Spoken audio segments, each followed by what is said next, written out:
Hello, you're watching World Talks on TVP World. My name is Sasha Farbach. In just 48 hours, Czech Prime Minister Andrej Babiš has met Austria's Chancellor Christian Stocker in Vienna and joined him and Slovakia's Prime Minister Robert Fico in Bratislava under the so-called Slavkov format. Competitiveness, energy prices, migration, emissions trading, and even the future of EU climate policy have been put on the table ahead of an extraordinary EU summit.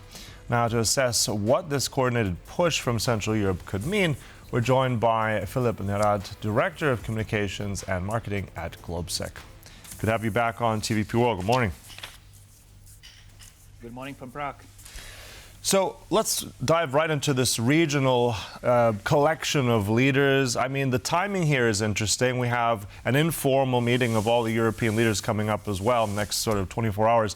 So what kind of significance does this meeting of these three men indicate for us? Well, it's an attempt how to bring closer together the the like-minded EU leaders for the purposes or the goals that the Czech Prime Minister has at this informal summit.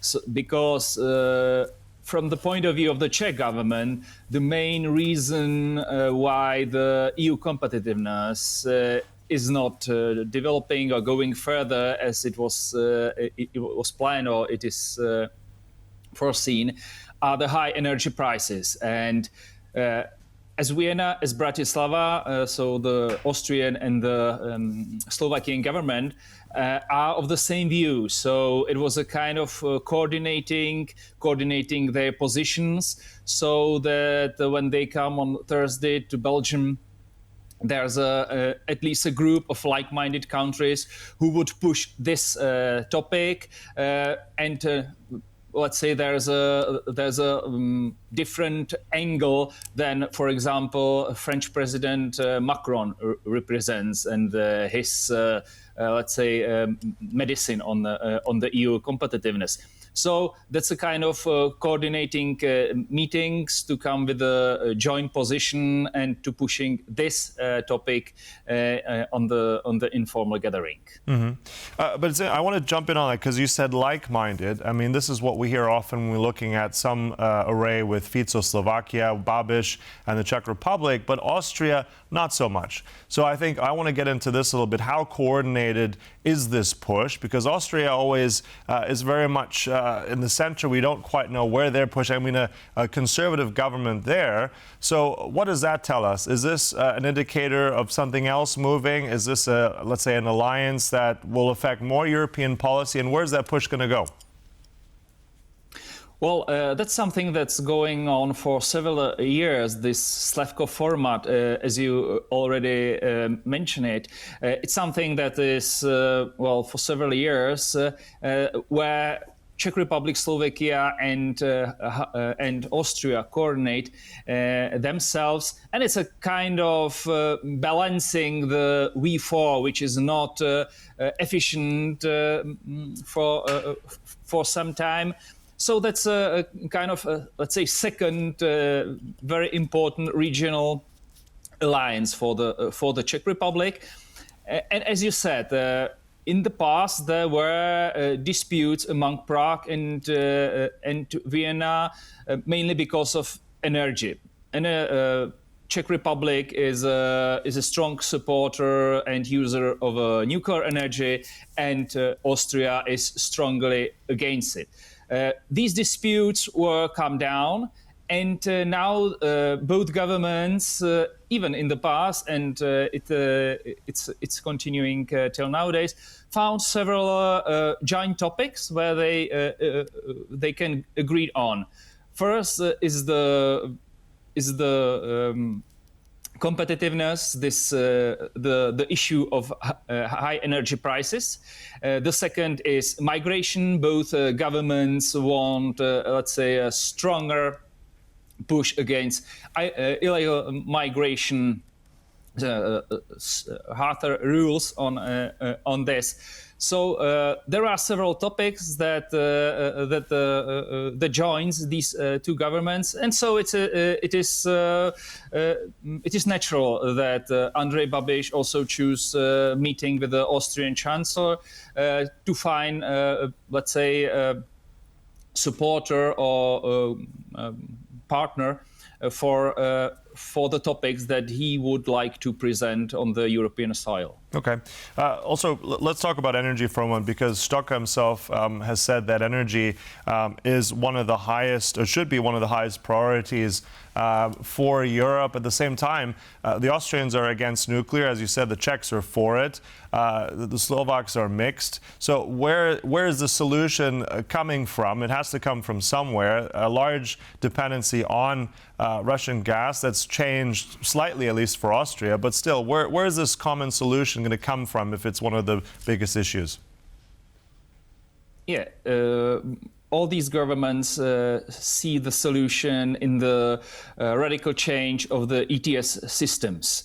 As the first generation, the current ETS 1, so the future one, the ETS 2. Regarding Czech government and Slovakian and the Hungarian are the same view. The problem is in the high price of the EU allowances. So Czech government proposes capping this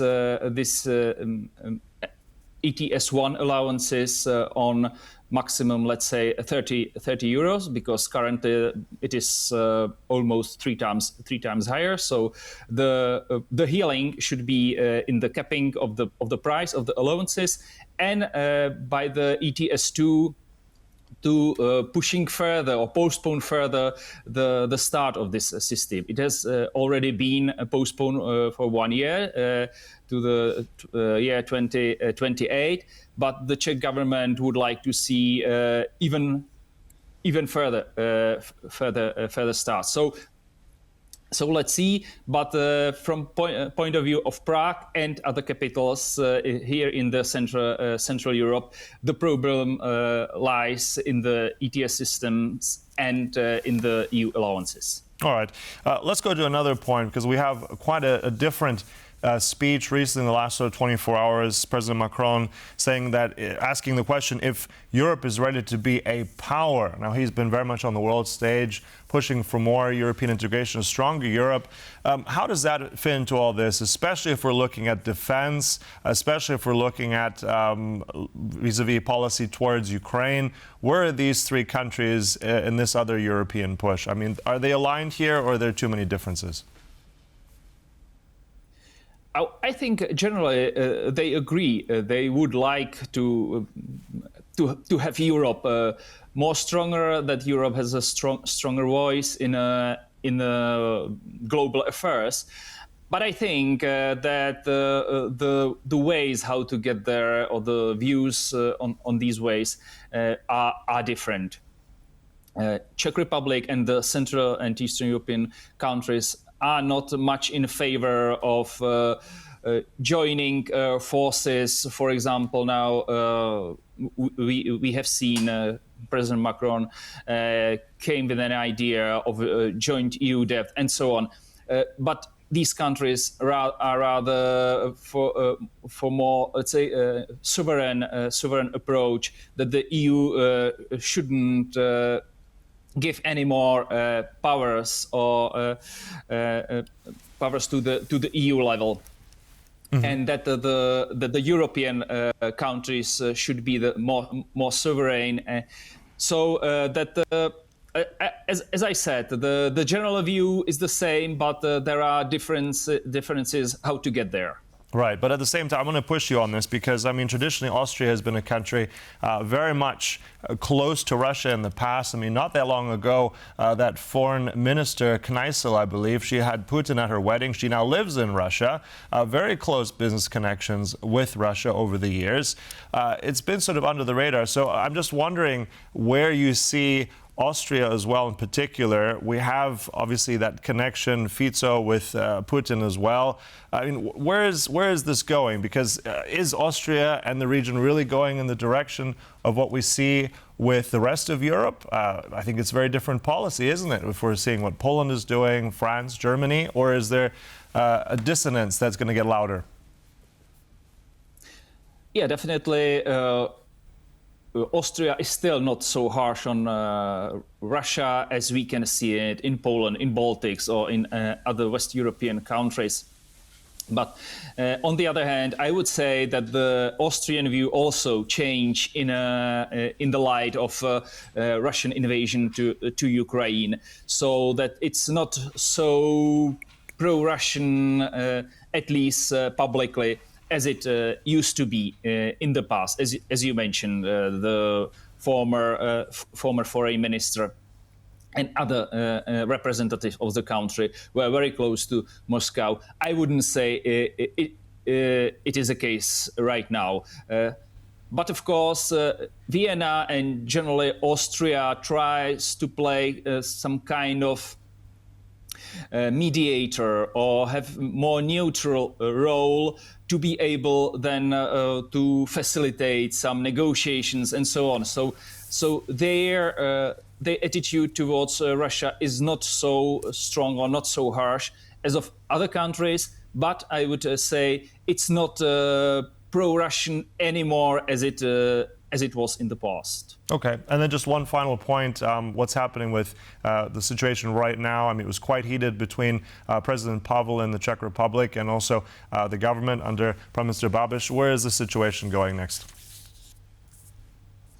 Well, the dispute was calmed down. President Pavel and Prime Minister Babiš agreed that it will be these two politicians who will coordinate themselves on Czech foreign policy.